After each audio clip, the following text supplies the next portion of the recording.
وتاني يوم بنشوف داليا راجعة البيت ومعاها شنط كتير، وبنعرف انها صرفت فلوس كتير. ولما بتقول لها هانشر انهم المفروض يسدوا اللي عليهم الاول، بنلاقي داليا اتضايقت وطلعت الفلوس وقالت انها مش عايزة منها حاجة. لكن بتحاول هانشر تفهمها انها ما تقصدش، لكنها فكرت انهم ممكن بالفلوس دي يقدروا يرجعوا الجميل المحل بتاعه. وما بتهتمش داليا لكلامها وبتسألها هي هتاخد الجزء التاني من الفلوس امتى، فبتجاوب هانشر انه بعد الجواز. وبتسألها بعد كده عن جميل، فبتقول لها انه لسه نايم، فبتدخل وبتصحيه بكل حنية على غير عادتها. فبيقوم جميل ومن كتر سعادته بيفتكر انه بيحلم، لكنها بتفوقه وبتطلب منه يقوم وبتمشي. وبيقوم بعدها جميل وهو مبسوط جدا وبيدوخ جدا اول ما بيقف، لكنه ما بيهتمش. وبننتقل للقصر، بنلاقيهم مجتمعين على الفطار، وبتقول لهم مقدر انهم يجهزوا كلهم لانهم هيروحوا لهانشر النهارده. فبتقول بياض انها اكيد هتبقى معاهم، لكن بترد عليها مقدر بحده وبتقول لها انها هتاكل جيهان بدلته وبعدها هتختفي، وان احسن لها انها تكون ممتنه انها سمحت لها بكده اصلا. وبنرجع لهانشر وبنلاقيها قاعده متضايقه على عكس داريا اللي مش مهتمه باي حاجه غير الفلوس. وبيخبط الباب وبيلاقوها خديجه، وبتكون بتقول لهم عن ان مقدر كلمتها وقالت لهم انهم هيجوا يطلبوا هانشر بالليل. وفي الشركه بنشوف جيهان وبيدخل عليه انجين وبيساله عمل ايه في ان بياض عايزه تنقض حكم الطلاق، فقالوا انهم خلاص اتكلموا واقنعها. فبيرد انجين ان اكيد الموضوع صعب عليها، فبيقول جيهان بلا مبالاه انه كان قرارها ولازم تلتزم بيه. وفي القصر بنشوف مقدر مع مساعدتها بتختار انهي بدله هيلبسها جيهان، وبتلاقي المساعده في واحده من البدل الاختبار اللي عمله الهانشر وبتديله مقدر. وبتشوفه مقدر وبنلاقيها فرحت ان ابنها اتصرف بالطريقه دي. وبنشوف بياض في اوضتها بتكلم البنك عشان عايزه تاخد كارد، لكن بتدخل عليها مقدر فبتقفل المكالمه بسرعه. وبنلاقي مقدر بتديها بدله جيهان عشان تكويها، وكمان بتديها الاختبار بتاع هانشر. ولما بتسالها بياض هي بتعمل معاها كده ليه، فبتقول لها عشان تفوق من الغيره اللي عمياها. وبتقول لها ان غيرتها هتبعد عنها جيهان اكتر، وانها لازم تستحمل لحد ما تكمل خطتهم وياخدوا هم الطفل. وبنرجع لهانشر بنلاقيها قاعده حزينه وبتفكر في اتفاقها مع جيهان وان خلاص الموضوع ما فيهوش رجوع. وبعدها بنشوف داريا بتجهز نفسها عشان الضيوف ومخليه هانشر تروق البيت. وبنروح للقصر وبنلاقيهم خلاص جهزوا ومستنيين جيهان، فبيدخل لهم السواق وبيقول لهم ان العربيه جاهزه، وبيبلغهم ان جيهان قال انه مش هيروح معاهم. وبنشوفهم وصلوا عند بيت هانشر وبيرحبوا بيهم، وبتخرج هانشر وبتسلم عليهم. وبنلاقي ان نصرت مش قابلها نهائي، فبيسأل جميل عن جيهان، فبترد مقدر انه ما قدرش يجي. فبيستغرب جميل جدا وبيسأل مين اللي هيقدم الدبلة لهانشر، فبترد مقدر انها هي اللي هتعمل كده. وبتطلع الدبلة وبياخدها نصرت عشان يلبسها لها. وبنشوف جميل مش عاجبه اللي بيحصل، ولما بيشوف حزن هانشر بيتضايق اكتر. وبيكون خلاص نصرت هيلبس لهانشر الدبلة، لكن جميل بيسحب ايديها وبيقول ان كان لازم العريس يجي. وبنروح لجيهان بنلاقيه لسه واصل القصر وبيقابل بياض، فبتسأله هو ليه ما راحش معاهم، فبيرد انه مش مهتم لكل ده، وان كل اللي يفرق معاه في الاخر النتيجة. وبيرن موبايله وبيفتكر انه نصرت، لكنه بيتفاجئ انه جميل. وبيقول له جميل ان بما انه ما تعبش نفسه في انه يروح يطلب هانشر فهو ما عندهوش بنات للجواز، وبيقفل. وبترد عليه مقدر وبتقوله ان اللي بيتكلم عنه ده يبقى جيهان بيه، وان كفايه عليهم اصلا انه وافق يتجوز اخته. وبتقول ان دي اخر مره يجوا لحد عندهم، وانها حتى مش هتقبل باخت زوجها لابنها حتى لو اترجاها. وبيمشوا. وفي القصر بنلاقي بياض عملت قهوه ليها ولجيهان، وبتكون عايزه تعرف سبب المكالمه اللي ضايقته. وبيوصلوا على القصر وبيسال جيهان عن اللي حصل، فبتقوله انهم اترفضوا للمره التانية. وبنشوف بياض واقفه بتسمع كلامهم وكاتمه ضحكتها بالعافيه. وفي بيت هانشر بنلاقي داريا متعصبه جدا من اللي حصل، لكن جميل مش بيكون مهتم وبيقول لها ان المهم عنده مصلحه هانشر وبس. فبتتعصب اكتر وبتقوله انه لو يعرف هانشر عملت ايه مش هيقول كده. وفي القصر بنلاقيهم متعصبين من اللي حصل، وبيقول جيهان ان البنت دي مستحيل تدخل للقصر ابدا. وبنرجع لهم بنلاقي هانشر بدل ما تصرح اخوها باللي حصل بتقوله انه غلطان وانه فعلا احرج الناس. وبتشوف داريا علبه الخواتم وبنعرف انهم نسيوها، فبنلاقيها نسيت كل الموقف وراحت فتحت العلبه بتجرب الخواتم. فبيقولها جميل ترجعها من العلبه وهو يرجع لهم العلبه، فبترفض داريا وبتقوله ان الخواتم بقت ليهم، لكنه بيصمم وبياخدهم منها وبيمشي. وبنشوف هانشر لوحدها وبتطلع العقد اللي مضت عليه وما بتبقاش عارفه تتصرف ازاي. فبيشوفها جميل وبيسالها في ايه، وبتحاول هانشر تداري العقد.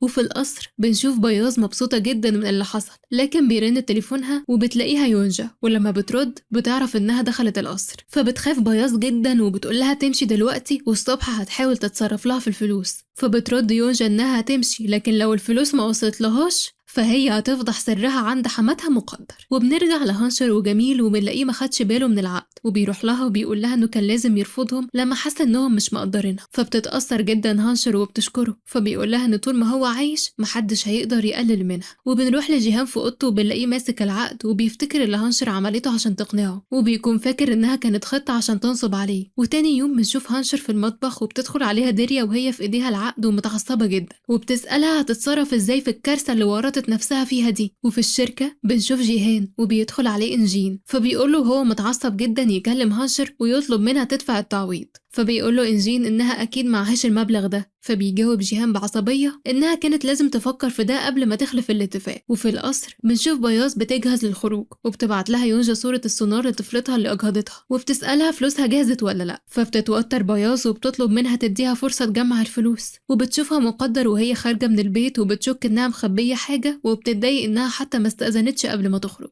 وبنشوف هانشر في بيتها مع ديريا وبيرن موبايلها وبنعرف إنه إنجين، وبيقول لها إن بما إنها تراجعت عن الاتفاق فلازم تدفع التعويض، وإلا جيهان هيبقى ليه الحق في إنه يسترد الفلوس بالمحكمة. وبتفضل داريا تزعق وتقول لها تكلمهم أو تعمل أي حاجة، وما بتبقاش هانشر عارفة تتصرف إزاي في الكارثة دي. وفي الشارع بنشوف جميل ماشي هو وأمير، وبيقابلهم واحد كان مستلف منه فلوس وبيقوله إنه سمع إنهم بقوا أغنياء وسددوا كل الديون، وبيطلب منه يرجع له فلوسه. لكن جميل ما بيبقاش عارف إنهم سدوا الديون وبيقوله إن الوضع لسه زي ما هو، فبيفتكروا الراجل بيكذب عليه وبيبدأ يضربه، وبيتخض أمير فبيجري للبيت. وفي البيت بتمسك هانشر موبايلها وهي مترددة وبتتصل بجيهان، لكن بيرفض حتى انه يتكلم معاها. وبيوصل امير البيت وبيقول لهم عن اللي بيحصل لجميل، فبيجروا كلهم وبيروحوا له. وبتقول هانشر للراجل اللي بيضربه انه ما عندهوش اخلاق، وانه لو قرب من اخوها تاني هي اللي هتقفله. وبياخدوا جميل ويرجعوا للبيت. وعند بياض بنشوفها راحت تقابل والدها وبيسألها هي ليه طلبت تقابله بره مش في القصر، فبتقوله انها حست ان الاجواء في القصر مضطربة فقالت الاحسن يبقوا بره. وبنلاقيها بتقوله انها عايزة تشتري حاجات لنفسها لكنها محرجة تطلب من جيهان في الوقت ده، فبيتفهم والدها وبيسألها محتاجة كام، فبتطلب مبلغ كبير فبيستغرب لكنه بيديهولها. وبنرجع للقصر بنلاقي مقدر قاعدة معاها دونجلين وبتعرض عليها مجموعة عرايس غير هانشر، لكن مش بيكون فيهم ولا واحدة مناسبة. فبتقول لها دونجلين ان هانشر كانت اكتر واحدة مناسبة وبتنصحها تعيد التفكير فيها، فبتقول لها مقدر انها لو اخر واحدة في الدنيا مش هتقبل بيها. وبنرجع لهانشر بنلاقيها بتحاول تعالج جروح جميل، وبتكون داريا بتتكلم بسخافة ومش مهتمية لألمه، فبتاخدها هانشر الأوضة وبتطلب منها انها تراعي كلامها لانها كده بتجرحه. فبتقول لها انها لازم تفكر في المصيبة اللي هي فيها وتفكر هتجيب التعويض منين قبل اي حاجة. وبنشوف هانشر في الشارع بتروح عند شركة جيهان وبتطلب تقابله لكنه برضه بيرفض.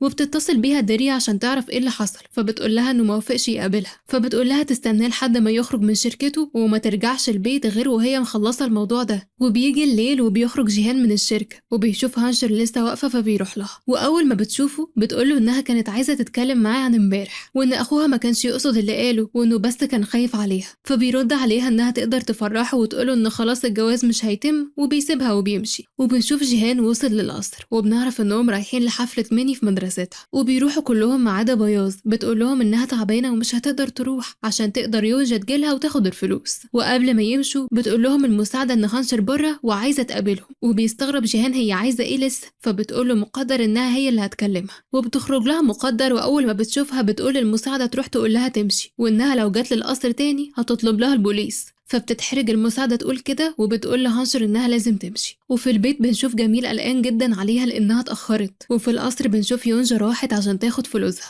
لكن بنلاقي بياض بتديها فلوس اقل من اللي طلبته بكتير، وبتقول لها بياض انها تديها مبلغ كل فترة، لكن بترفض يونجا تستنى وبتقول لها انها لو مش هتدفع لها الفلوس هتاخد سلسلتها. وبتسحب يونجا السلسلة من رقبتها وبتحاول بياض تمنعها، فبتقع من على السلم وبتتصدم يونجا. وبنروح لهانشر وبتتصل بيها داريا وبتقول لها انها لو لسه ما لقتش حل فهي هتاخد امير وتمشي، وتقول لجميل على كل حاجة. فبتترجاها هانشر انها تستنى وانها هتوصل لحل. وفي القصر بنلاقي بياض فائت لكن بتنزف وبتحاول تقوم بصعوبة، وبنشوف هانشر رجعت تاني للقصر وبتلاقي الباب مفتوح، وبتشوف بياض اللي بتحاول تمشي وبتقع فجأة مغمى عليها، وبتجري عليها هانشر عشان تلحقها. وفي المستشفى بنشوف جيهان ونصرت ومقدر وصلوا وبيكتشفوا ان اللي جاب بياض للمستشفى هي هانشر، فبيسألها نصرت بعصبية عملت ايه في بنته، فبترد وهي متوترة من اللي مرت بيه، وبتقول إنها رجعت تتكلم مع مقدر فشافت بياض بتنزف وساعدتها. فبتسألها مقدر كانت عايزة تقول إيه، فبتقول لها إنها كانت عايزة تعتذر عن اللي حصل في البيت، وبتقول لها إنهم فعلا كانوا وقحين، وبتسألها لو كان عندها نية تسامحها. فبتفتكر مقدر كلام دونجلين عن إن هانشر هي بس المناسبة، وبترد مقدر بتكبر وبتقول لها إن كويس إنها عرفت غلطها. وبتسأل جيهان رأيه إيه، فبيقول إن الرأي ليها هي. فبتقول لها مقدر إن السماح من صفات العظماء وعشان كده هي هتسامحها، وبتمدلها إيديها عشان تبوسها. فبتبوسها هانشر وهي مترددة، وبتقول لها مقدر إنها لازم تبوس إيد جيهان كمان. فبنلاقي جيهان اتضايق وبتتردد هانشر كتير لكنها بتقرب عشان تمسك إيده، فبيسحبها وبيقول إن مفيش داعي، وبيسيبهم نصرت وبيدخل لبياض وبيلاقيها فاقت وبيسألها عن اللي حصل. فبتقوله إنها بس وقعت من على السلم، وفجأة لقت هانشر قدامها فطلبت مساعدتها. فبيقول لها والدها إن مقدر سامحتها، فبتتضايق جدا وبتقوله إنهم مش مهتمين ليها. وبنشوف جيهان بيتكلم مع هانشر إن بالرغم من إنهم طردوها إلا إنها ساعدت بياض،